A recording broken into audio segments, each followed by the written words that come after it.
भूमिका।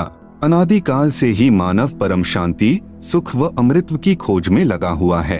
वह अपने सामर्थ्य के अनुसार प्रयत्न करता आ रहा है, लेकिन उसकी यह चाहत कभी पूर्ण नहीं हो पा रही है। ऐसा इसलिए है कि उसे इस चाहत को प्राप्त करने के मार्ग का पूर्ण ज्ञान नहीं है। सभी प्राणी चाहते हैं कि कोई कार्य न करना पड़े, खाने को स्वादिष्ट भोजन मिले, पहनने को सुंदर वस्त्र मिले, रहने को आलीशान भवन हो, घूमने के लिए सुंदर पार्क हो, मनोरंजन करने के लिए मधुर मधुर संगीत हो, नाचे गाए, खेले कूदें, मौज मस्ती मनाए और कभी बीमार न हो, कभी बूढ़े न हो और कभी मृत्यु न होवे आदि आदि। परंतु जिस संसार में हम रह रहे हैं, यहाँ न तो ऐसा कहीं पर नजर आता है और न ही ऐसा संभव है, क्योंकि यह लोक नाशवान है। इस लोक की हर वस्तु भी नाशवान है और इस लोक का राजा ब्रह्मकाल है, जो 1,00,000 मानव सूक्ष्म शरीर खाता है। उसने सब प्राणियों को कर्म, भ्रम व पाप पुण्य रूपी जाल में उलझाकर 3 लोक के पिंजरे में कैद किए हुए है। कबीर साहेब कहते हैं कि कबीर 3 लोक पिंजरा भया, पाप पुण्य 2 जाल, सभी जीव भोजन भये, एक खाने वाला काल, गरीब एक पापी एक पुनी आया, एक है सूम दलेल रे, बिना भजन कोई काम नहीं आवे, सब है जम की जेल रे। कर्म भ्रम कर्म बराबर सिद्धांत, जैसा करोगे वैसा प्राप्त करोगे यानी भरोगे। भ्रम बराबर संशय युक्त ज्ञान जो वेदों तथा गीता में काल ब्रह्म ने प्रदान किया है। उदाहरणार्थ फॉर एग्जाम्पल, गीता अध्याय 15 श्लोक 1 से 4 में तथा अध्याय 4 श्लोक 31, 32, 34, अध्याय 7 श्लोक 18 में गीता ज्ञान दाता ब्रह्म ने कहा है कि यह संसार रूपी वृक्ष है। इसकी जड़ें यानी रूट्स ऊपर हैं तथा तीनों गुण रूपी शाखाएं नीचे हैं। जो इस संसार रूपी वृक्ष के विषय में पूर्ण जानकारी बताए वह पूर्ण संत अर्थात तत्वदर्शी संत है। जैसे तना कौन प्रभु है, डार कौन तथा तीनों शाखाएं कौन प्रभु है। यहाँ विचार काल में अर्थात जो गीता ज्ञान में तुझे बता रहा हूँ, मुझे इस संसार की रचना का ज्ञान नहीं है, क्योंकि मुझे इसके आदि यानी प्रारंभ का तथा अंत यानी अंतिम सिरे का ज्ञान नहीं है। इसलिए किसी तत्वदर्शी संत की खोज कर उस तत्वदर्शी संत के बताए भक्ति मार्ग यानी वे ऑफ वर्शिप अनुसार साधना करके उस परम पद व परमेश्वर की खोज करनी चाहिए, जहाँ जाने के पश्चात साधक पुनः लौटकर संसार में नहीं आता, अर्थात पूर्ण मोक्ष प्राप्त करता है। जिस पूर्ण परमात्मा से इस संसार रूपी वृक्ष का विस्तार हुआ है, अर्थात जिस परमेश्वर ने इस सृष्टि की रचना की है, उसी की पूजा करनी चाहिए। मैं यानी गीता ज्ञानदाता भी उसी परमेश्वर की शरण में हूँ। गीता अध्याय 3 श्लोक 31-32 में कहा है, गीता में जो ज्ञान दिया है यह मेरा मत यानी विचार है। भले ही यह पूर्ण नहीं है, फिर भी अन्य साधनाएं जो शास्त्र विधि रहित है उनसे श्रेष्ठ है। जो मेरे मत अनुसार साधना नहीं करता वह व्यर्थ प्रयत्न कर रहा है। पूर्ण परमात्मा की साधना से मिलने वाले लाभ की तुलना में गीता अध्याय 7 श्लोक 18 में गीता ज्ञान दाता ने अपनी साधना से मिलने वाले लाभ को भी अनुत्तम बताया है। इस प्रकार काल ब्रह्म द्वारा बताया ज्ञान धर्म युक्त है। वह नहीं चाहता कि कोई प्राणी इस पिंजरे रूपी कैद से बाहर निकल जाए। वह यह भी नहीं चाहता कि जीव आत्मा को अपने निज घर सतलोक का पता चले, इसलिए वह अपनी त्रिगुणी माया से हर जीव को भ्रमित किए हुए है। फिर मानव को ये उपरोक्त चाहत कहाँ से उत्पन्न हुई है? यहाँ ऐसा कुछ भी नहीं है। यहाँ हम सबने मरना है, सब दुखी व अशांत हैं। जिस स्थिति को हम यहाँ प्राप्त करना चाहते हैं, ऐसी स्थिति में हम अपने निज घर सतलोक में रहते थे। काल ब्रह्म के लोक में स्व इच्छा से आकर फंस गए और अपने निज घर का रास्ता भूल गए। कबीर साहेब कहते हैं कि इच्छा रूपी खेलन आया, ताते सुख सागर नहीं पाया।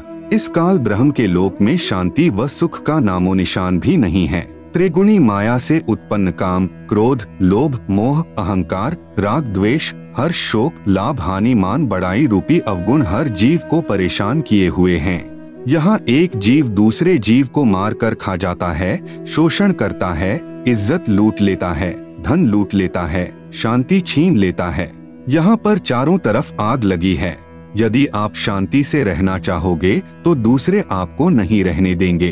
आपके न चाहते हुए भी चोर चोरी कर ले जाता है, डाकू डाका डाल ले जाता है, दुर्घटना घट जाती है, किसान की फसल खराब हो जाती है, व्यापारी का व्यापार ठप हो जाता है, राजा का राज छीन लिया जाता है, स्वस्थ शरीर में बीमारी लग जाती है, अर्थात यहाँ पर कोई भी वस्तु सुरक्षित नहीं। राजाओं के राज, इज्जतदार की इज्जत, धनवान का धन, ताकतवर की ताकत और यहाँ तक कि हम सभी के शरीर भी अचानक छीन लिए जाते हैं। माता पिता के सामने जवान बेटा बेटी मर जाते हैं, दूध पीते बच्चों को रोते बिलखते छोड़कर मात पिता मर जाते हैं, जवान बहनें विधवा हो जाती हैं और पहाड़ से दुखों को भोगने को मजबूर होते हैं। विचार करें कि क्या यह स्थान रहने के लायक है, लेकिन हम मजबूरी वश यहाँ रह रहे हैं क्योंकि इस काल के पिंजरे से बाहर निकलने का कोई रास्ता नजर नहीं आता और हमें दूसरों को दुखी करने की व दुख सहने की आदत सी बन गई।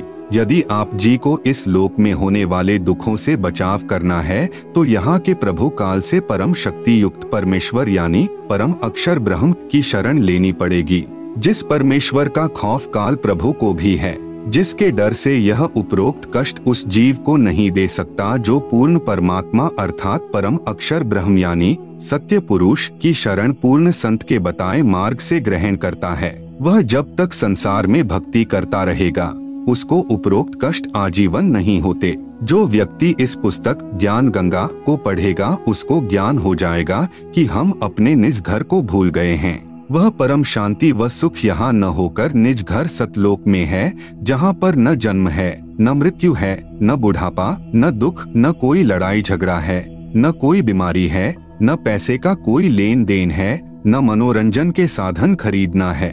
वहाँ पर सब परमात्मा द्वारा निशुल्क व अखंड है।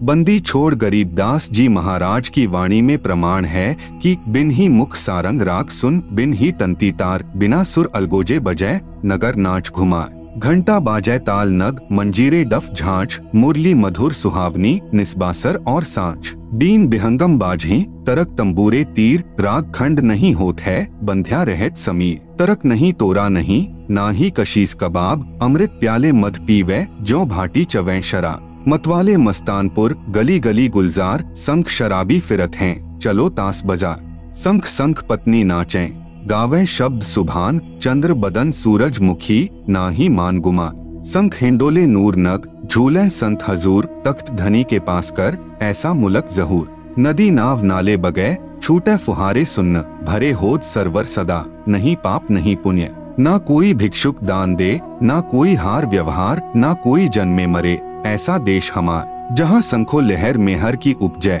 कहर जहाँ नहीं कोई, दास गरीब अचल अविनाशी, सुख का सागर सोई। सतलोक में केवल एक रस परम शांति व सुख है।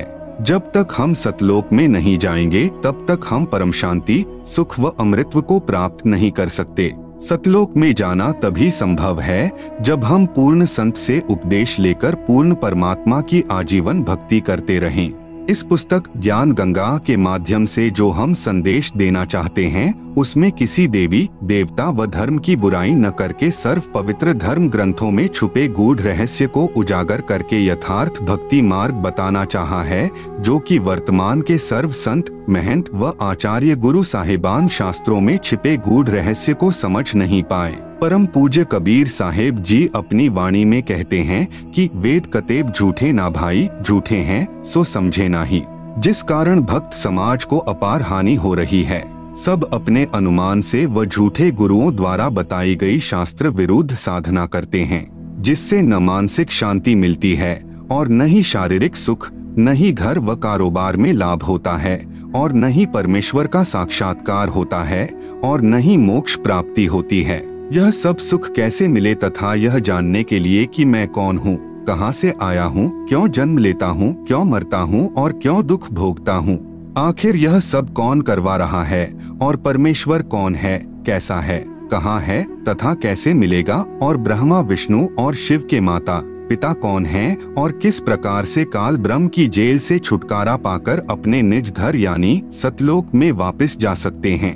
यह सब इस पुस्तक के माध्यम से दर्शाया गया है ताकि इसे पढ़कर आम भक्तात्मा का कल्याण संभव हो सके। यह पुस्तक सतगुरु रामपाल जी महाराज के प्रवचनों का संग्रह है जो कि सदग्रंथों में लिखे तथ्यों पर आधारित है। हमें पूर्ण विश्वास है कि जो पाठक जन रुचि व निष्पक्ष भाव से पढ़कर अनुसरण करेगा उसका कल्याण संभव है। आत्म प्राण उद्धार ही ऐसा धर्म नहीं और कोटि अश्वमेघ यज्ञ सकल समाना भौर। जीव उद्धार परम पुण्य ऐसा कर्म नहीं और मरुस्थल के मृगजों सब मर गए दौड़ दौड़। भावार्थ, यदि एक आत्मा को सतभक्ति मार्ग पर लगाकर उसका आत्म कल्याण करवा दिया जाए तो करोड़ अश्वमेघ यज्ञ का फल मिलता है और उसके बराबर कोई भी धर्म नहीं है। जीवात्मा के उद्धार के लिए किए गए कार्य अर्थात सेवा से श्रेष्ठ कोई भी कार्य नहीं है। अपने पेट भरने के लिए तो पशु पक्षी भी सारा दिन भ्रमते हैं, उसी तरह वह व्यक्ति है जो परमार्थी कार्य नहीं करता। परमार्थी कर्म सर्वश्रेष्ठ सेवा जीव कल्याण के लिए किया कर्म है। जीव कल्याण का कार्य न करके सर्व मानव मरुस्थल के हिरण की तरह दौड़ दौड़ कर मर जाते हैं, जिसे कुछ दूरी पर जल ही जल दिखाई देता है और वहां दौड़ कर जाने पर थल ही प्राप्त होता है।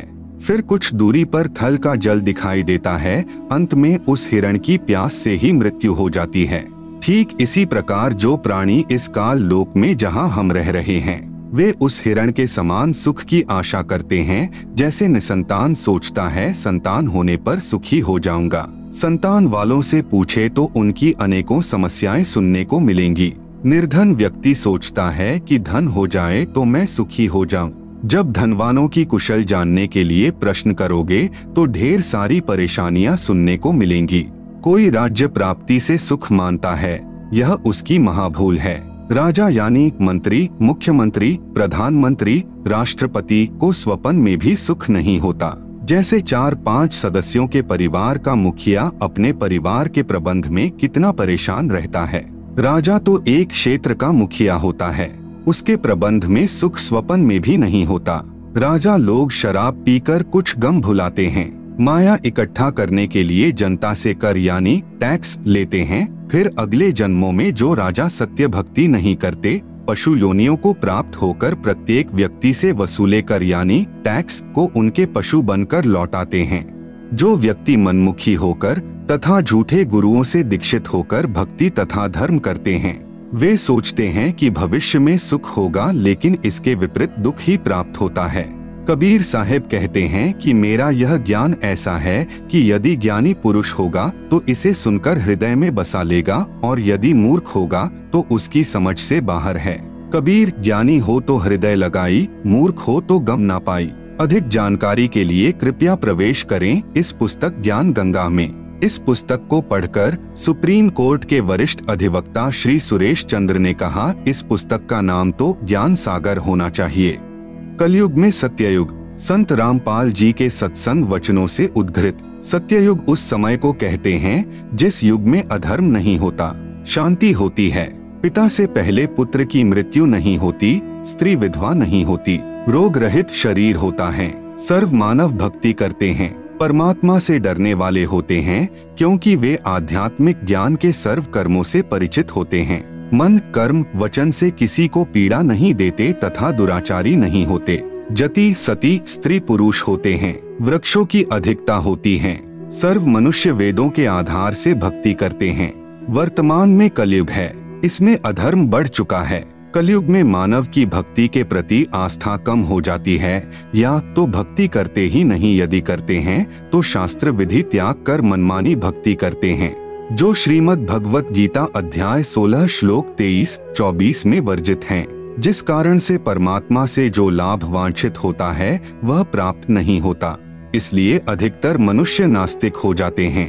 धनी बनने के लिए रिश्वत, चोरी, डाके डालने को माध्यम बनाते हैं, परंतु यह विधि धन लाभ की न होने के कारण परमात्मा के दोषी हो जाते हैं तथा प्राकृतिक कष्टों को झेलते हैं। परमेश्वर के विधान को मानव भूल जाता है कि किस्मत से अधिक प्राप्त नहीं हो सकता। यदि अन्य अवैध विधि से धन प्राप्त कर लिया तो वह रहेगा नहीं। जैसे एक व्यक्ति अपने पुत्र को सुखी देखने के लिए अवैध विधि से धन प्राप्ति करता था, कुछ दिनों पश्चात उसके पुत्र के दोनों गुर्दे खराब हो गए। जैसे तैसे करके गुर्दे बदलवाए 3 लाख रुपए खर्च हुआ। जो धन अवैध विधि से जोड़ा था वह सर्व खर्च हो गया तथा कुछ रुपए कर्जा भी हो गया। फिर लड़के का विवाह किया। 6 महीने के पश्चात बस दुर्घटना में इकलौता पुत्र मृत्यु को प्राप्त हुआ। अब न तो पुत्र रहा और न ही अवैध विधि से अर्जित किया गया धन। शेष क्या रहा? अवैध विधि से धन संग्रह करने में किए हुए पाप जो अभी शेष हैं, उनको भोगने के लिए जिससे पैसे ऐंठे थे, उनका पशु यानी गधा, बैल, गाय बनकर पूरे करेगा। परंतु परम अक्षर ब्रह्म की शास्त्रानुकूल साधना करने वाले भक्त की किस्मत को परमेश्वर बदल देता है, क्योंकि परमेश्वर के गुणों में लिखा है कि परमात्मा निर्धन को धनवान बना देता है। सत्ययुग में कोई भी प्राणी मांस, तंबाकू, मदिरा सेवन नहीं करता, क्योंकि वे इनसे होने वाले पापों से परिचित होते हैं। मांस खाना पाप है। एक समय एक संत अपने शिष्य के साथ कहीं जा रहा था। वहां पर एक मछियारा तालाब से मछलियां पकड़ रहा था। मछलियां जल से बाहर तड़फ तड़फ कर प्राण त्याग रही थी। शिष्य ने पूछा, हे गुरुदेव, इस अपराधी प्राणी को क्या दंड मिलेगा? गुरुजी ने कहा, बेटा, समय आने पर बताऊंगा। 4-5 वर्ष के पश्चात दोनों गुरु शिष्य कहीं जाने के लिए जंगल से गुजर रहे थे। वहां पर एक हाथी का बच्चा चिल्ला रहा था। उछल कूद करते समय हाथी का बच्चा 2 निकट निकट उगे वृक्षों के बीच में फंस गया। वह निकल तो गया, परंतु निकलने के प्रयत्न में उसका सर्व शरीर छिल गया था तथा उसके शरीर में जख्म हो गए थे। उसके सारे शरीर में कीड़े चल रहे थे जो उसको नोच रहे थे। वह हाथी का बच्चा बुरी तरह चिल्ला रहा था। शिष्य ने गुरुजी से पूछा कि हे गुरुदेव, यह प्राणी कौन से पाप का दंड भोग रहा है? गुरुदेव ने कहा, पुत्र, यह वही मछियारा है जो उस शहर के बाहर जलाशय से मछलियां निकाल रहा था। मदिरा यानी शराब पीना कितना पाप है। शराब पीने वाले को 70 जन्म कुत्ते के भोगने पड़ते हैं। मल मूत्र खाता पीता फिरता है। अन्य कष्ट भी बहुत सारे भोगने पड़ते हैं तथा शराब शरीर में भी बहुत हानि करती है। शरीर के 4 महत्वपूर्ण अंग होते हैं, फेफड़े, लीवर, गुर्दे तथा हृदय। शराब इन चारों को क्षति पहुंचाती है। शराब पीकर मानव न रहकर पशु तुल्य गतिविधि करने लगता है। कीचड़ में गिर जाना, कपड़ों में मलमूत्र तथा वमन कर देना, धन हानि, मान हानि, घर में अशांति आदि मदिरा पान के कारण होते हैं। मदिरा सत्ययुग में प्रयोग नहीं होती। सत्ययुग में सर्व मानव परमात्मा के विधान से परिचित होते हैं, जिस कारण सुख का जीवन व्यतीत करते हैं। गरीब मदिरा पीवे कड़वा पानी, 70 जन्म स्वान के जानी। दुराचार करना कितना पाप है। परद्वारा स्त्री का खोले, 70 जन्म अंधा हो डोले। पूज्य कबीर परमेश्वर जी ने बताया है कि जो व्यक्ति किसी परस्त्री के साथ दुष्कर्म करता है तो वह 70 जन्म अंधे का जीवन भोगता है। बुद्धिमान व्यक्ति ऐसी आफत कभी मोल नहीं लेता। मूर्ख ही ऐसा कार्य करता है। जैसे आग में हाथ डालने का अर्थ मौत मोल लेना है, जैसे कोई व्यक्ति किसी अन्य के खेत में बीज डालता है तो वह महामूर्ख है। बुद्धिमान व्यक्ति ऐसा कभी नहीं कर सकता। वैश्यागमन को ऐसा जानो जैसे कुर्डियों पर गेहूं का बहुमूल्य बीज का थैला भर कर डालाएं। यह क्रिया बुद्धिमान व्यक्ति नहीं कर सकता, या तो महामूर्ख या शराबी निर्लज अर्थात घंड व्यक्ति ही किया करता है। विचारणीय विषय है कि जो पदार्थ शरीर से नाश होते हुए आनंद का अनुभव कराता है, यदि वह शरीर में सुरक्षित रखा जाए तो कितना आनंद देगा। दीर्घायु, स्वस्थ शरीर, स्वस्थ मस्तिष्क, शूरवीरता तथा स्फूर्ति प्रदान करता है। जिस पदार्थ से अनमोल बच्चा प्राप्त होता है, उसका नाश करना बच्चे की हत्या करने तुल्य है। इसलिए दुराचार तथा अनावश्यक भोग विलास वर्जित है। तंबाकू सेवन कितना पाप है। परमेश्वर कबीर जी ने बताया है, सुरापान मध मांसाहारी, गमन करे भोगे पर नारी, 70 जन्म कटत हैं, शीशम साक्षी साहिब है जगदीशम। पर द्वारा स्त्री का खोले, 70 जन्म अंधा हो डोले। 100 नारी जारी करे, सुरापान 100 बार, एक चिलम हुक्का भरे, डूबे काली धार। जैसे कि ऊपर वर्णन किया है कि एक बार शराब पीने वाला 70 जन्म कुत्ते का जीवन भोगता है, फिर मल मूत्र खाता पीता फिरता है। परस्त्री गमन करने वाला 70 जन्म अंधे के भोगता है। मांस खाने वाला भी महाकष्ट का भागी होता है। उपरोक्त सर्व पाप 100 बार करने वाले को जो पाप होता है, वह एक बार हुक्का पीने वाले अर्थात तंबाकू सेवन करने वाले को सहयोग देने वाले को होता है। तंबाकू सेवन करने वाले हुक्का, सिगरेट, बीड़ी या अन्य विधि से सेवन करने वाले तंबाकू खाने वालों को क्या पाप लगेगा? घोर पाप का भागी होगा। एक व्यक्ति जो तंबाकू सेवन करता है, जब वह हुक्का या बीड़ी सिगरेट पीकर धुआं छोड़ता है तो वह धुआं उसके छोटे छोटे बच्चों के शरीर में प्रवेश करके हानि करता है। वे बच्चे फिर शीघ्र बुराई को ग्रहण करते हैं तथा उनका स्वास्थ्य भी बिगड़ जाता है। अवतार की परिभाषा। अवतार का अर्थ है ऊंचे स्थान से नीचे स्थान पर उतरना। विशेषकर यह शुभ शब्द उन उत्तम आत्माओं के लिए प्रयोग किया जाता है जो धरती पर कुछ अद्भुत कार्य करते हैं, जिनको परमात्मा की ओर से भेजा हुआ मानते हैं या स्वयं परमात्मा ही का पृथ्वी पर आगमन मानते हैं। श्रीमद्भगवत गीता अध्याय 15 श्लोक 1 से 4 तथा 16-17 में 3 पुरुषों यानी प्रभुओं का ज्ञान है। नंबर 1, क्षर पुरुष जिसे ब्रह्म भी कहते हैं, जिसका ओम नाम साधना का है, जिसका प्रमाण गीता अध्याय 8 श्लोक 13 में है। नंबर 2, अक्षर पुरुष जिसको परब्रह्म भी कहते हैं, जिसकी साधना का मंत्र तत् जो सांकेतिक है, प्रमाण गीता अध्याय 17 श्लोक 23 में है। नंबर 3, उत्तम पुरुष तू अन्य मतलब श्रेष्ठ पुरुष परमात्मा तो उपरोक्त दोनों पुरुषों यानी क्षर पुरुष तथा अक्षर पुरुष से अन्य है। वह परम अक्षर पुरुष है जिसे गीता अध्याय 8 श्लोक 1 के उत्तर में अध्याय 8 के श्लोक 3 में कहा है कि वह परम अक्षर ब्रह्म है। इसका जाप सत है जो सांकेतिक है। इसी परमेश्वर की प्राप्ति से साधक को परम शांति तथा सनातन परमधाम प्राप्त होगा। प्रमाण गीता अध्याय 18 श्लोक 62 में यह परमेश्वर यानी परम अक्षर ब्रह्म गीता ज्ञान दाता से भिन्न है। अधिक ज्ञान प्राप्ति के लिए कृपया पुस्तक धरती पर अवतार सतलोक आश्रम बरवाला से प्राप्त करें। अवतार 2 प्रकार के होते हैं, जैसे ऊपर कहा गया है। अब आप जी को पता चला कि मुख्य रूप से 3 पुरुष यानी प्रभु है, जिनका उल्लेख ऊपर कर दिया गया है। हमारे लिए मुख्य रूप से 2 प्रभुओं की भूमिका रहती है। नंबर 1, क्षर पुरुष यानी ब्रह्म जो गीता अध्याय 11 श्लोक 32 में अपने आप को काल कहता है। नंबर 2, परम अक्षर पुरुष यानी परम अक्षर ब्रह्म जिसके विषय में गीता अध्याय 8 श्लोक 3 तथा 8, 9, 10 में तथा गीता अध्याय 18 श्लोक 62 अध्याय 15 श्लोक 1 से 4 तथा 17 में कहा है। ब्रह्म यानी काल के अवतारों की जानकारी। गीता अध्याय 4 का श्लोक 7, यदा यदा हि धर्मस्य ग्लानिर्भवति भारत अभ्युत्थानमधर्मस्य तदात्मानं सृजाम्यहम्। यदा यदा हि धर्मस्य ग्लानिः भवति भारत अभ्युत्थानम अधर्मस्य तदा आत्मानं सृजामि अहम्।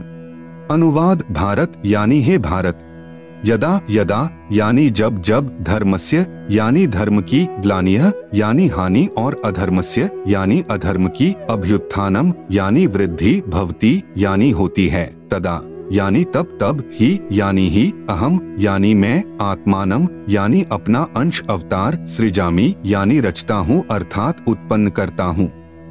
जैसे श्रीमद्भगवत गीता अध्याय 4 श्लोक 7 में गीता ज्ञान दाता ने कहा है कि जब जब धर्म में घृणा उत्पन्न होती है, धर्म की हानि होती है तथा अधर्म की वृद्धि होती है तो मैं काल यानी ब्रह्म यानी क्षर पुरुष अपने अंश अवतार सृजन करता हूँ अर्थात उत्पन्न करता हूँ। जैसे श्री रामचंद्र जी तथा श्री कृष्ण चंद्र जी को काल ब्रह्म ने ही पृथ्वी पर उत्पन्न किया था, जो स्वयं श्री विष्णु जी ही माने जाते हैं।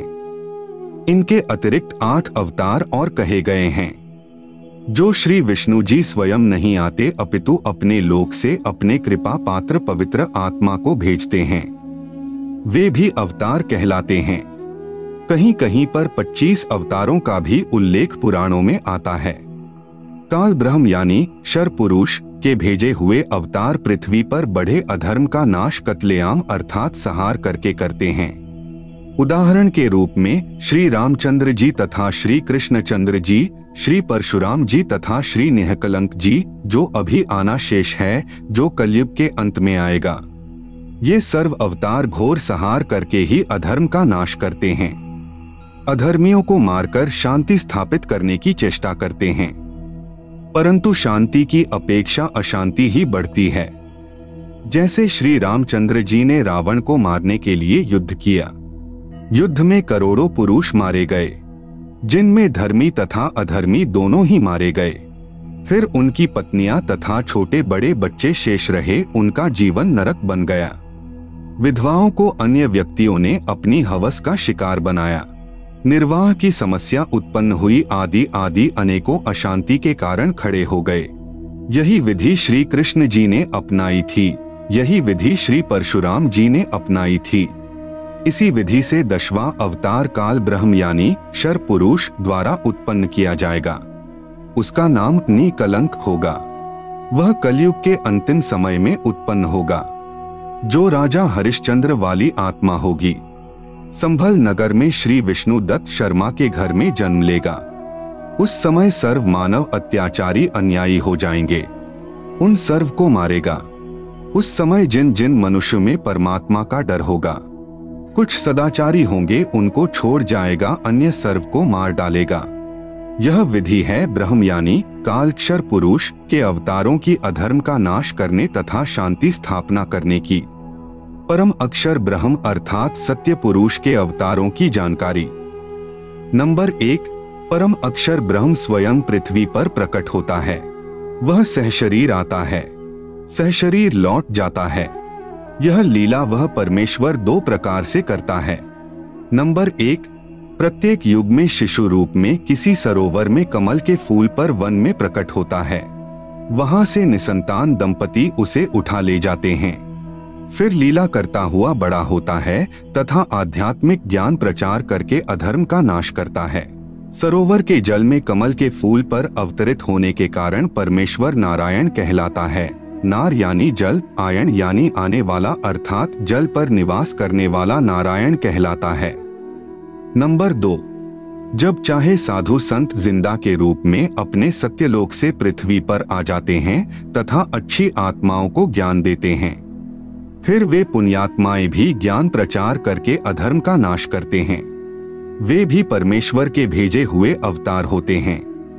कलयुग में ज्येष्ठ शुदी पूर्णमासी संवत 1455 सन 1398 को कबीर परमेश्वर सत्यलोक से चलकर आए तथा काशी शहर के लहरतारा नामक सरोवर में कमल के फूल पर शिशु रूप में विराजमान हुए।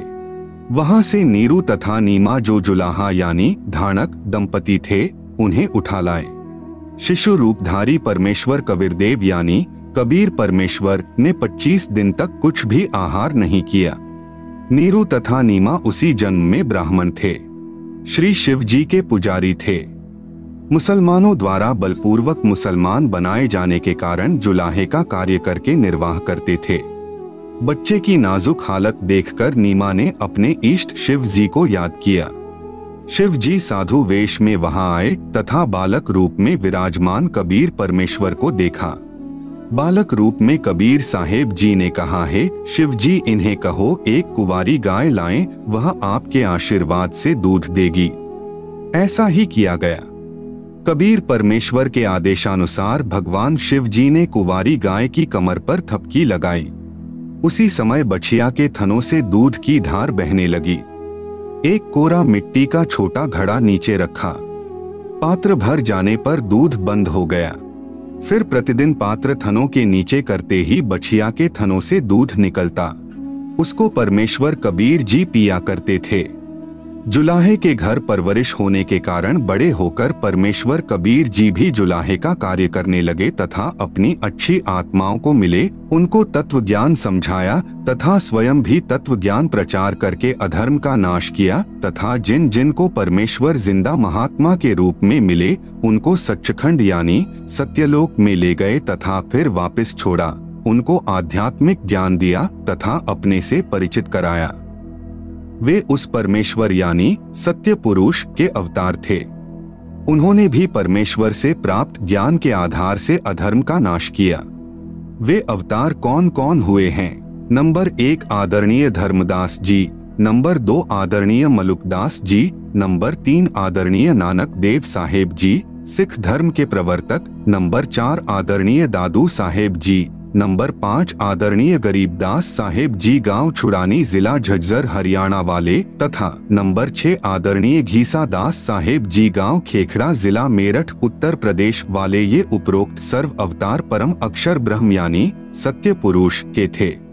अपना कार्य करके चले गए, अधर्म का नाश किया, जिस कारण से जनता में बहुत समय तक बुराई नहीं समाई। वर्तमान में संतों की कमी नहीं परंतु शांति का नाम नहीं। कारण यह है कि इन संतों की साधना शास्त्रों के विरुद्ध है, जिस कारण से समाज में अधर्म बढ़ता जा रहा है। इन पंथों और संतों को सैकड़ों वर्ष हो गए ज्ञान प्रचार करते हुए परंतु अधर्म बढ़ता ही जा रहा है। सत्य पुरुष का वर्तमान अवतार जो सत्य साधना तथा तत्व ज्ञान का प्रचार परमेश्वर के पूर्वोक्त परमेश्वर के अवतार संत किया करते थे, जिससे आपसी प्रेम था, एक दूसरे के दुख में दुखी होते थे, असहाय व्यक्ति की मदद करते थे, वही शास्त्र विधि अनुसार साधना तथा वही आध्यात्मिक यथार्थ ज्ञान संत रामपाल दास जी महाराज को परमेश्वर कबीर साहेब जी ने प्रदान किया है। मार्च 1997 को फाल्गुन मास की शुक्ल प्रथमा को दिन के 10 बजे जिंदा महात्मा के रूप में सत्यलोक से आकर संत रामपाल दास जी महाराज को सतनाम तथा सारनाम दान करने का आदेश देकर अंतर्ध्यान हो गए। संत रामपाल दास जी महाराज भी परमेश्वर यानी परम अक्षर ब्रह्म के उन अवतारों में से एक हैं जो आध्यात्मिक ज्ञान के द्वारा अधर्म का नाश करते हैं। अब विश्व में शांति होगी। सर्व धर्म तथा पंथों के व्यक्ति एक होकर आपस में प्रेम से रहा करेंगे। राजनेता भी निर्भिमानी, न्यायकारी तथा परमात्मा से डरकर कार्य करने वाले होंगे। जनता के सेवक बनकर निष्पक्ष कार्य किया करेंगे। धरती पर पुनः सत्ययुग जैसी स्थिति होगी। वर्तमान में धरती पर वह अवतार संत रामपाल दास जी हैं। अब घर घर में परमेश्वर के ज्ञान की चर्चा होगी। जहां गांव व शहरों में तथा पार्कों में बैठकर ताश खेलते हैं, कोई राजनीतिक बातें करता है, कोई अपने पुत्रों तथा पुत्र वधुओं की अच्छे या निकम्मे होने की चर्चा करते हैं, वहां परमेश्वर की महिमा की चर्चा होगी तथा ज्ञान गंगा पुस्तक में लिखे ज्ञान पर विचार हुआ करेगा। परमात्मा की महिमा करने मात्र से भी जीव पुण्य का भागी बनता है। फिर शास्त्र विधि अनुसार साधना करके जीवन सुखी बनाएंगे तथा आत्म कल्याण कराएंगे। धरती पर कलयुग में सत्ययुग जैसा समय आएगा। संत रामपाल दास जी महाराज ही वर्तमान में वास्तव में धरती पर अवतार हैं। अधिक जानकारी के लिए कृपया पढ़े पुस्तक धरती पर अवतार संपूर्ण। अमेरिका की महिला भविष्यवक्ता फ्लोरेंस की महत्वपूर्ण भविष्यवाणी। अमेरिका की विश्वविख्यात भविष्यवक्ता फ्लोरेंस ने अपनी भविष्यवाणियों में कई बार भारत का जिक्र किया है। The fall of sensational culture नाम की अपनी पुस्तक में उन्होंने लिखा है कि सन 2000 आते आते प्राकृतिक संतुलन भयावह रूप से बिगड़ेगा। लोगों में आक्रोश की प्रबल भावना होगी। दुराचार पराकाष्ठा पर होगा। पश्चिमी देशों के विलासितापूर्ण जीवन जीने वालों में निराशा, बेचैनी और अशांति होगी। अतृप्त अभिलाषाएं और जोर पकड़ेगी, जिससे उनमें आपसी कटुता बढ़ेगी। चारों ओर हिंसा और बर्बरता का वातावरण होगा। ऐसा वातावरण होगा कि चारों ओर हाहाकार मच जाएगा। लेकिन भारत से उठने वाली एक नई विचारधारा इस घातक वातावरण को समाप्त कर देगी। वह विचारधारा वैज्ञानिक दृष्टि से सामंजस्य और भाईचारे का महत्व समझाएगी। वह यह भी समझाएगी कि धर्म और विज्ञान में आपस में विरोध नहीं है। आध्यात्मिकता की उच्चता और भौतिकता का खोखलापन सबके सामने उजागर करेगी। मध्यम वर्ग उस विचारधारा से बहुत अधिक प्रभावित होगा। यह वर्ग समाज के सभी वर्गों को अच्छे समाज के निर्माण के लिए उत्प्रेरित करेगा। यह विचारधारा पूरे विश्व में चमत्कारी परिवर्तन लाएगी। मुझे अपनी छठी अतीन्द्रिय शक्ति से यह एहसास हो रहा है कि इस विचारधारा को जन्म देने वाला वह महान संत भारत में जन्म ले चुका है। उस संत के ओजस्वी व्यक्तित्व का प्रभाव सबको चमत्कृत करेगा। उसकी विचारधारा अध्यात्म के कम होते जा रहे प्रभाव को फिर से नई स्फूर्ति देगी। चारों ओर आध्यात्मिक वातावरण होगा। संत की विचारधारा से प्रभावित लोग विश्व के कल्याण के लिए पश्चिम की ओर चलेंगे। धीरे धीरे एशिया, यूरोप और अमेरिका पर पूरी तरह छा जाएंगे। उस संत की विचारधारा से पूरा विश्व प्रभावित होगा और उनके चरण चिन्हों पर चलेगा। पश्चिमी देश के लोग उन्हें ईसा, मुसलमान उन्हें एक सच्चा रहनुमा और एशिया के लोग उन्हें भगवान का अवतार मानेंगे। उस महान संत की विचारधारा से बौद्धिक क्रांति होगी। बुद्धिजीवियों की मान्यताएं बदलेंगी। उनमें ईश्वर के प्रति श्रद्धा और विश्वास की कोंपलें फूटेंगी। फ्लोरेंस के अनुसार वह संत भारत में जन्म ले चुके हैं। वह इस संत से काफी प्रभावित थी। अपनी एक दूसरी पुस्तक golden light of new era में भी उन्होंने लिखा है, जब मैं ध्यान लगाती हूँ तो अक्सर एक संत को देखती हूँ। गौर वर्ण का है, सफेद बाल हैं, उसके मुख पर न दाढ़ी है न मूछ है। उस संत के ललाट पर गजब का तेज होता है। उनके ललाट पर आकाश से एक नक्षत्र के प्रकाश की किरणें निरंतर बरसती रहती हैं। मैं देखती हूँ कि वह संत अपनी कल्याणकारी विचारधारा तथा अपने सच्चरित्र प्रबल अनुयायियों की शक्ति से संपूर्ण विश्व में नए ज्ञान का प्रकाश फैला रहे हैं। वह संत अपनी शक्ति निरंतर बढ़ा रहे हैं। उनमें इतनी शक्ति है कि वह प्राकृतिक परिवर्तन भी कर सकते हैं। वह अपना कार्य वैज्ञानिक ढंग से करेंगे। उनकी कृपा और प्रयत्नों से मानवीय सभ्यता में नई जागृति आएगी। विश्व के समस्त जन समूह में नई चेतना का संचार होगा। लोक शक्ति का एक नया रूप उभर कर सामने आएगा, जो सत्ताधारियों की मनमानियों पर अंकुश लगा देगा। मनोचिकित्सक तथा सम्मोहन कला के विश्व प्रसिद्ध ज्ञाता डॉक्टर मोरे बर्सटीन की फ्लोरेंस से अच्छी दोस्ती थी। एक बार फ्लोरेंस ने उनसे भी कहा था, डॉक्टर, वह समय बड़ी तेजी से नजदीक आ रहा है जब सत्ता लोलुप राजनेताओं की अपेक्षा आप जैसे समाज सेवकों की बातें समाज अधिक ध्यान से सुनेगा। 21वीं सदी के आते आते एक नई विचारधारा पूरे विश्व को प्रभावित करेगी। हर राष्ट्र में सच्चरित्र धार्मिक लोगों का संगठन लोगों के दिमाग में बैठी गलत मान्यताओं को बदल देगा। यह विचारधारा भारत से प्रस्फुटित होंगी, वहीं से पूरे विश्व में फैलेगी। मैं उस पवित्र स्थान पर एक प्रचंड तपस्वी को देख रही हूँ, जिसका तेज बड़ी तेजी से फैल रहा है। मनुष्य में सोए देवत्व को जगाने तथा धरती का स्वर्ग जैसा बनाने के लिए वह संत दिन रात प्रयत्न कर रहे हैं।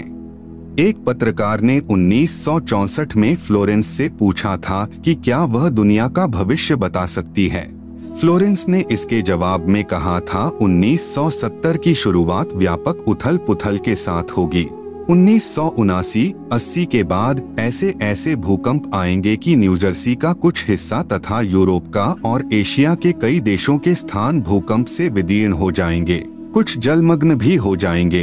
तृतीय विश्व युद्ध का आतंक सबके दिमाग में बैठ जाएगा और वे इस युद्ध की तैयारी करेंगे, लेकिन भारतीय राजनेता अपने प्रभाव और बुद्धि से तीसरे विश्व युद्ध को टालने में सफल हो जाएंगे। तीसरे विश्व युद्ध के शुरू होने तक भारत के शासन की बागडोर आध्यात्मिक प्रवृत्ति के लोगों के हाथ में होगी, इसलिए उनके प्रभाव से विश्व युद्ध टलेगा। वे शासक एक महान संत के ओजस्वी तथा क्रांतिकारी विचारधारा से प्रभावित होंगे। वे उस संत के प्रति उसी तरह समर्पित होंगे जैसे वाशिंगटन स्वतंत्रता एवं मानवता के प्रति समर्पित थे। अमेरिका के शहर न्यूजर्सी की रहने वाली फ्लोरेंस सचमुच एक विलक्षण महिला थी।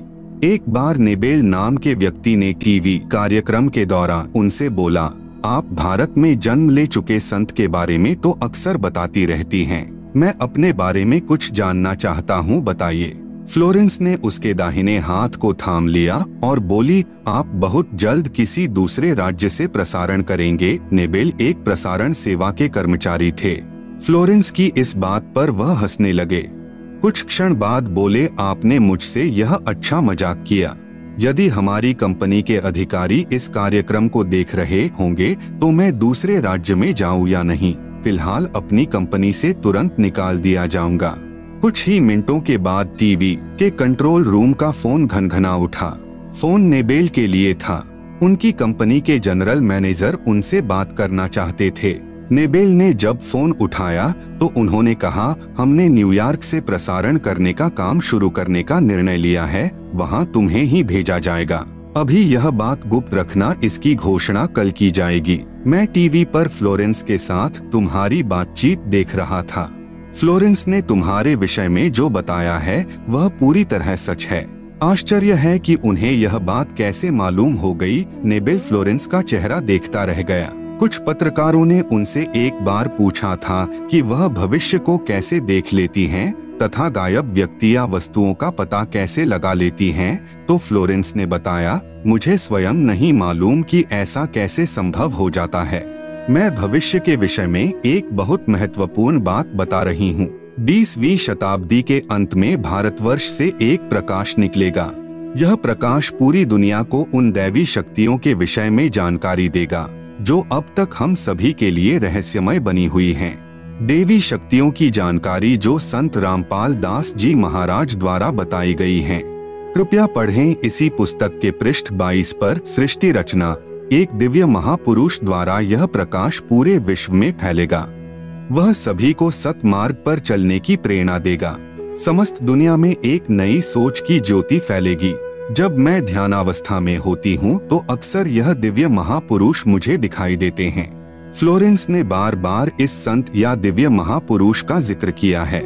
साथ ही यह भी बताया है कि उत्तरी भारतवर्ष के एक पवित्र स्थान पर वह मौजूद हैं।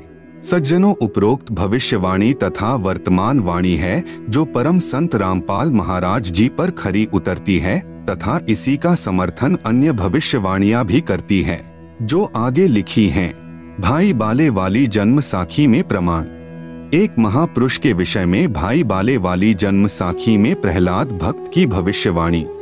भाई बाले वाली जन्म साखी में लिखा गया विवरण स्पष्ट करता है कि संत रामपाल दास जी महाराज ही वह अवतार है जिन्हें परमेश्वर कबीर जी तथा संत नानक जी के पश्चात पंजाब की धरती पर अवतरित होना था। संत रामपाल दास जी महाराज 8 सितंबर सन 1951 को गांव धनाना, जिला सोनीपत, हरियाणा प्रांत, उस समय पंजाब प्रांत, भारत की पवित्र धरती पर श्री नंदराम जाट के घर जाट वर्ण में श्रीमती इंदिरा देवी की कोख से जन्मे। इस विषय में जन्म साखी भाई बाले वाली हिंदी वाली में जिसके प्रकाशक हैं भाई जवाहर सिंह कृपाल सिंह एंड कंपनी पुस्तकावाले, बाजार माई सेवा, अमृतसर, पंजाब तथा पंजाबी वाली के प्रकाशक है भाई जवाहर सिंह कृपाल सिंह पुस्तकावाले, गली 8 बाग रामानंद, अमृतसर, पंजाब। इसमें लिखा अमर लेख इस प्रकार है। एक समय भाई बाला तथा मर्दाना को साथ लेकर सतगुरु नानक देव जी भक्त प्रहलाद जी के लोक में गए जो पृथ्वी से कई लाख कोस दूर अंतरिक्ष में है। प्रहलाद ने कहा कि हे नानक जी, आपको परमात्मा ने दिव्य दृष्टि दी तथा कलयुग में बड़ा भक्त बनाया है। आपका कलयुग में बहुत प्रताप होगा। यहाँ पर प्रहलाद के लोक में पहले कबीर जी आए थे या आज आप आए हो, एक और आएगा जो आप दोनों जैसा ही महापुरुष होगा। इन तीनों के अतिरिक्त यहाँ मेरे लोक में कोई नहीं आ सकता। भक्त बहुत हो चुके हैं, आगे भी होंगे, परंतु यहाँ मेरे लोक में वही पहुँच सकता है जो इन जैसी महिमा वाला होगा और कोई नहीं। इसलिए इन तीनों के अतिरिक्त यहाँ कोई नहीं आ सकता। मर्दाने ने पूछा कि हे प्रहलाद जी, कबीर जी जुलाहा थे, नानक जी खत्री हैं, वह तीसरा किस वर्ण यानी जाति से तथा किस धरती पर अवतरित होगा?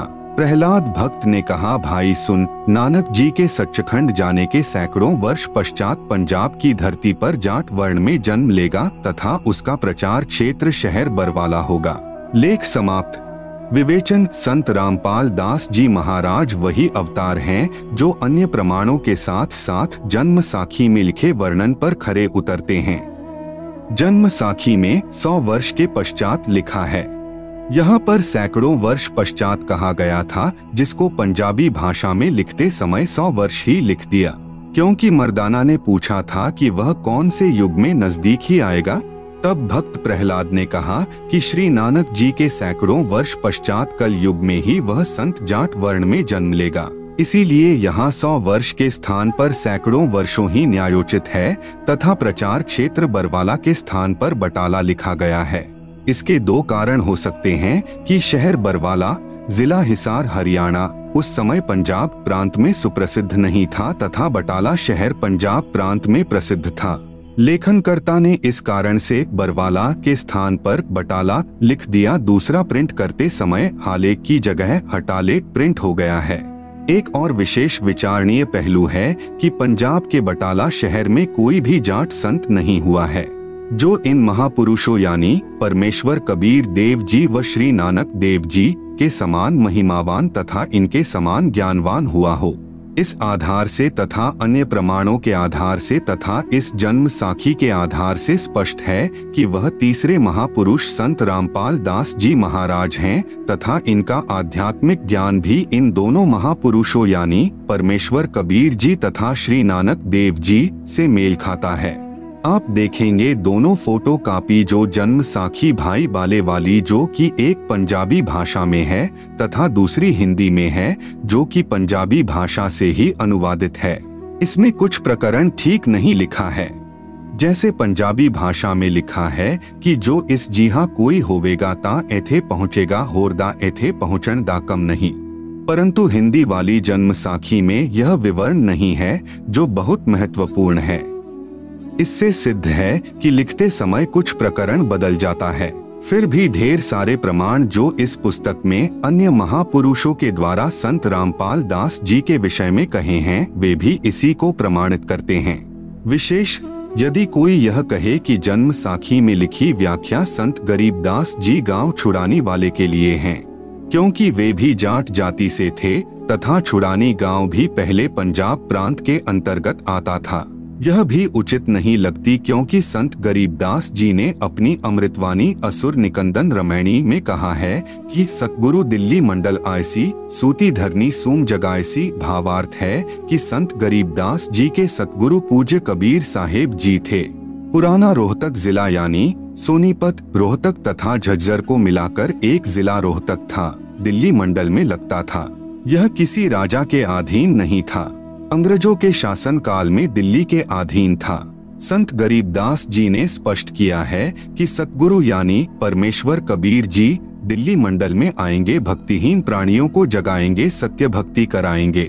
ध्यान रहे कबीर सागर में काल के दूतों ने मिलावट करके सत्य को न जानकर अपनी अटकलबाजी से असत्य प्रमाण दिए हैं। उसका नाश करने के लिए परमेश्वर कबीर जी ने अपने अंश अवतार संत गरीबदास जी द्वारा यथार्थ ज्ञान प्रचार करवाया है, जो संत गरीबदास जी की अमृतवाणी रूप में है।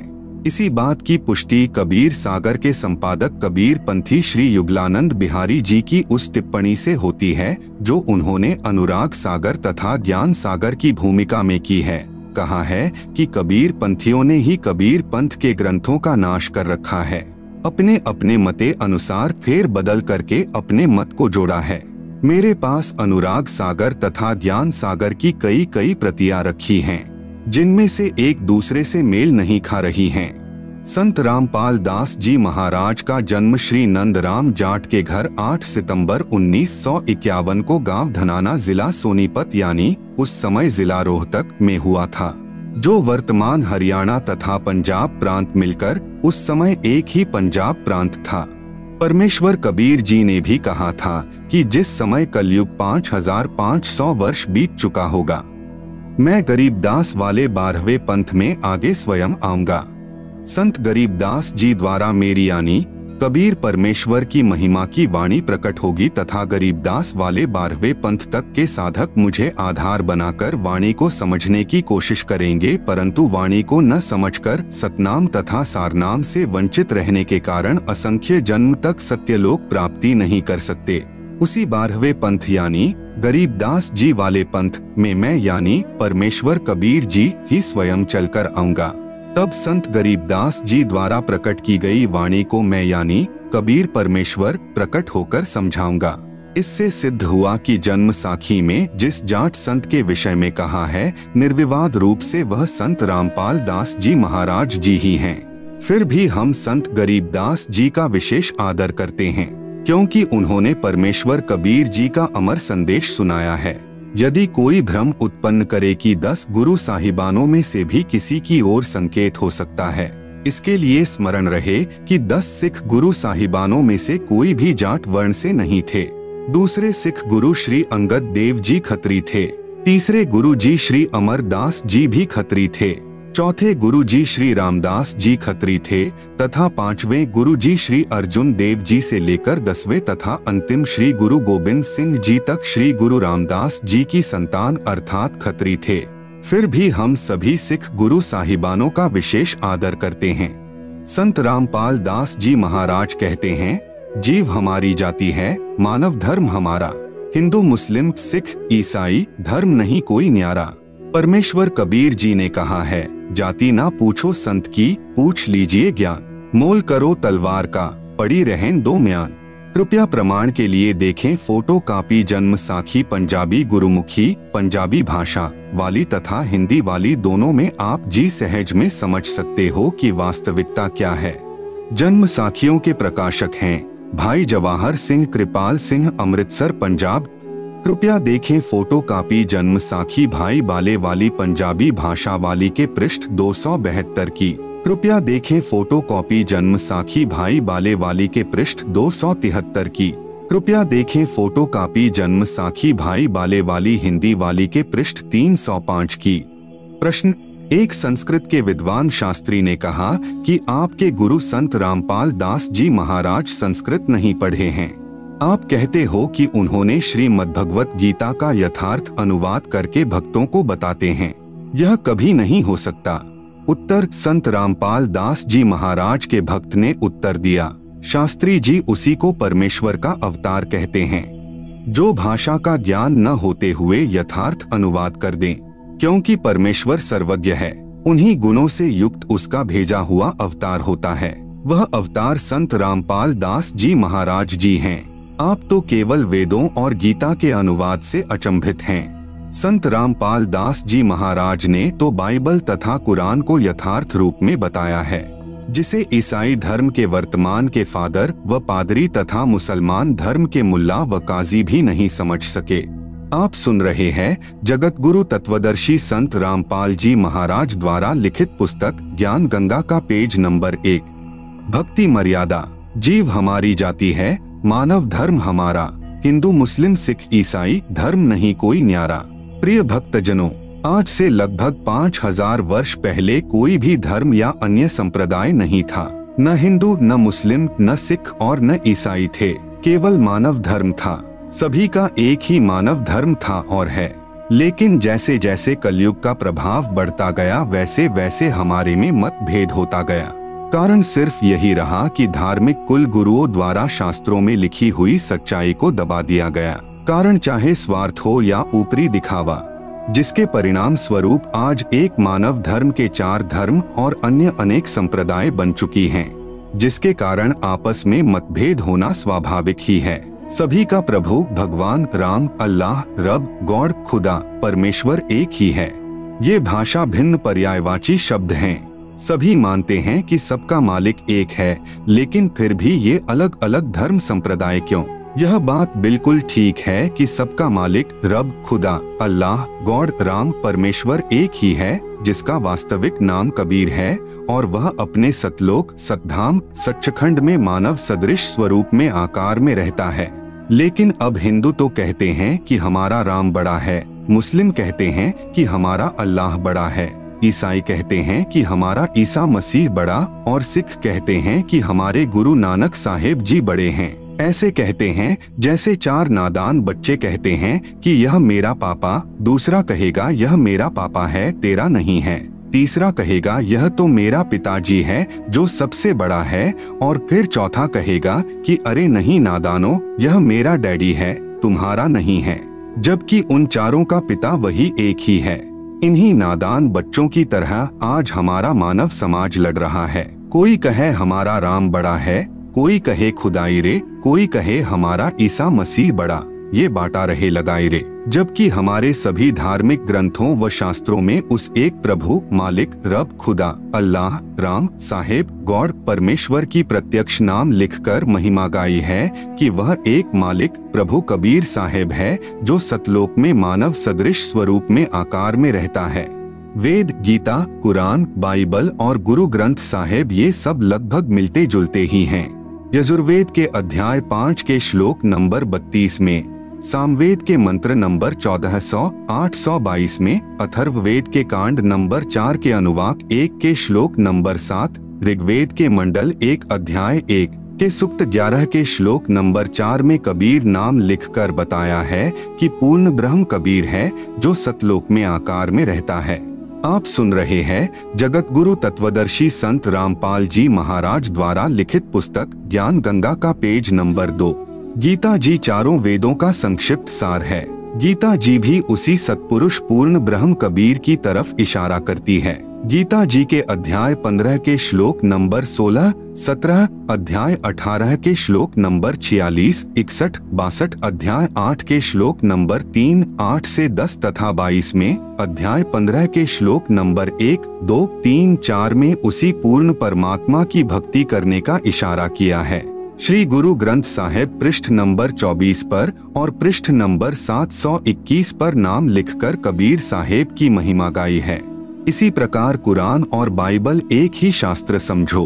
दोनों लगभग एक ही संदेश देते हैं कि उस कबीर अल्लाह की महिमा बयान करो जिसकी शक्ति से ये सब सृष्टि चलायमान है। कुरान शरीफ में सूरत फुरकानी नंबर 25 की आयत नंबर 52 से 59 तक में कबीरन, खबीरा, कबीरू आदि शब्द लिखकर उसी एक कबीर अल्लाह की पाकी बयान की हुई है कि ऐ पैगंबर मोहम्मद उस कबीर अल्लाह की पाकी बयान करो जो 6 दिन में अपनी शक्ति से सृष्टि रचकर 7वें दिन तख्त पर जा बिराजा अर्थात सतलोक में जाकर विश्राम किया। वह अल्लाह प्रभु कबीर है। इसी का प्रमाण बाइबल के अंदर उत्पत्ति ग्रंथ में सृष्टि क्रम में बाइबल के प्रारंभ में ही 7 दिन की रचना में चैप्टर 1 वर्सेस 20, चैप्टर 2 वर्सेस 5 में है। सभी संतों व ग्रंथों का सार यही है कि पूर्ण गुरु जिसके पास तीनों नाम हो और नाम देने का अधिकार भी हो, उससे नाम लेकर जीव को जन्म मृत्यु रूपी रोग से छुटकारा पाना चाहिए। क्योंकि हमारा उद्देश्य आपको काल की कारागार से छुटवाकर अपने मूल मालिक कबीरदेव यानी कबीर साहेब के सतलोक को प्राप्त करवाना है।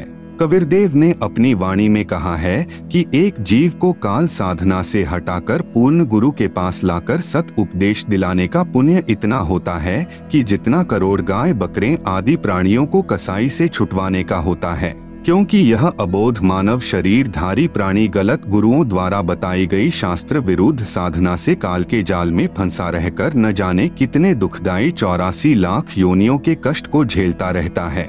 जब यह जीवात्मा कबीरदेव यानी कबीर साहेब की शरण में पूरे गुरु के माध्यम से आ जाती है, नाम से जुड़ जाती है, तो फिर इसका जन्म तथा मृत्यु का कष्ट सदा के लिए समाप्त हो जाता है और सतलोक में वास्तविक परम शांति को प्राप्त करता है। अब प्रश्न आता है कि आजकल गुरु ज्यादा से ज्यादा शिष्य बनाकर अपनी योग्यता का प्रमाण दिखाते हैं, अर्थात हर कोई 4 कथा सीख लेता है और कहता है कि मैं भी नाम दे देता हूँ और भोली आत्माओं को काल के जाल में डाल देता है। चूंकि शास्त्रों के विरुद्ध नाम उपदेश देने वाले और जपने वाले सभी निश्चित ही नरक के अधिकारी होंगे और उनको नरक में उल्टा लटकाया जाएगा। यह कथन शास्त्र यानी गीता, वेद व सर्व ग्रंथ ही बताते हैं। इसी कथन को सिद्ध करने के लिए एक संक्षिप्त कथा बताता हूँ।